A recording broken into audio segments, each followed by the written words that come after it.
আসসালামু আলাইকুম dear viewers, SMR online class channel পক্ষ থেকে স্বাগত জানিয়ে আজকে নতুন ভিডিও শুরু করতেছি।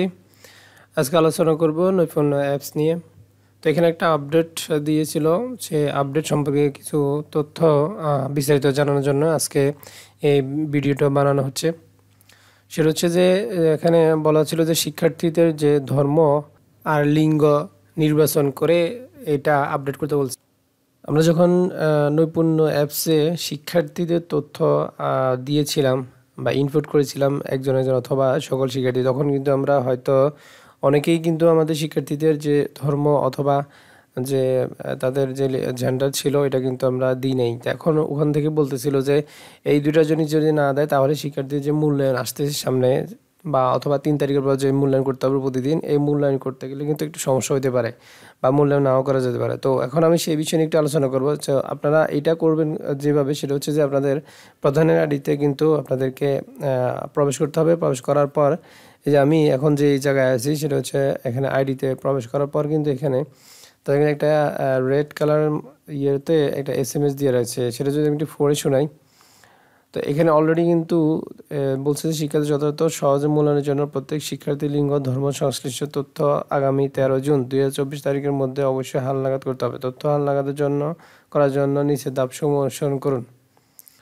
তো ড্যাশবোর্ড থেকে শিক্ষার্থী ব্যবস্থাপনা অপশন ক্লিক করে প্রবেশ করুন। তারপর বলছে ব্রাঞ্চ, শিপ, ভার্সন, শ্রেণী ও সেকশন সিলেক্ট করে খুঁজুন বাটনে ক্লিক করুন। তারপর হচ্ছে সকল শিক্ষার্থীর লিস্ট প্রদর্শিত হলে প্রতিটি শিক্ষার্থী তথ্য ডান পাশে অ্যাকশন কলামের আওতাধীন প্রথম আইকন তথা এডিট আইকনে ক্লিক করুন। তারপর বলছে নির্দিষ্ট শিক্ষার্থীর প্রোফাইল হালনাগাদ করণের পাতাটি প্রদর্শিত হবে। এবার যথাযথ লিঙ্গ ধর্ম নির্বাচন করে একদম নিচে ডান দিকে অবস্থিত তথ্য হালনাগাদ করুন বাটনে ক্লিক করে হালনাগাদ সম্পন্ন করতে বলছে।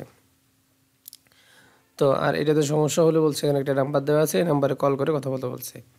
তো আমরা এখান থেকে সরাসরি চলে যাবো যে শিক্ষার্থী ব্যবস্থাপনা এই অপশনে চলে যাবে। শিক্ষার্থী ব্যবস্থাপনা অপশনে গিয়ে যাওয়ার পরে আমরা যেভাবে বলছে যে ইনস্ট্রাকশন দেওয়া আছে সেভাবে আমরা ভিতরে প্রবেশ করব।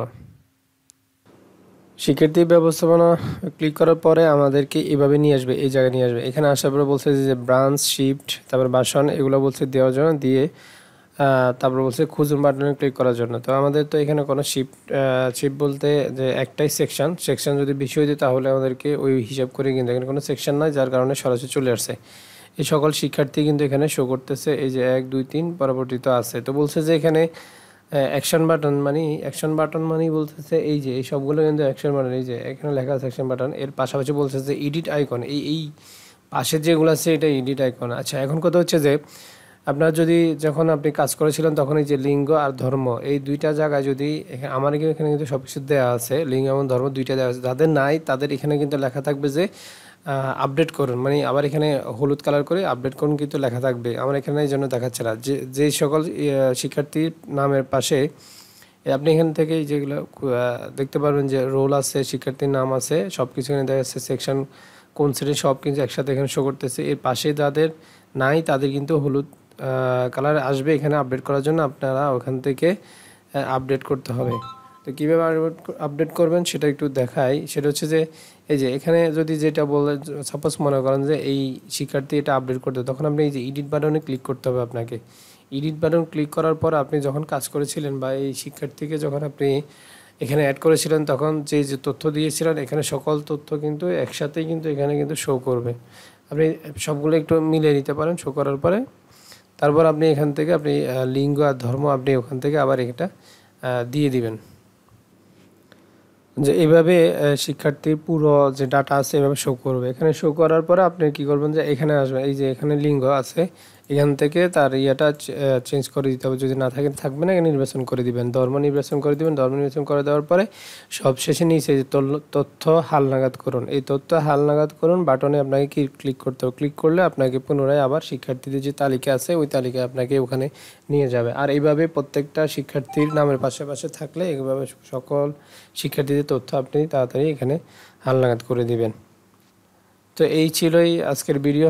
তো ভিডিওটি ভালো লাগলে তো অবশ্যই যারা এখনও জানা তাদেরকে মাঝে শেয়ার করে দিবেন। আর এখানেই আজকে বিদায় নিচ্ছি। সবাই ভালো থাকবেন। আল্লাহ হাফেজ। আসসালামু আলাইকুম রহমতুল্লাহ।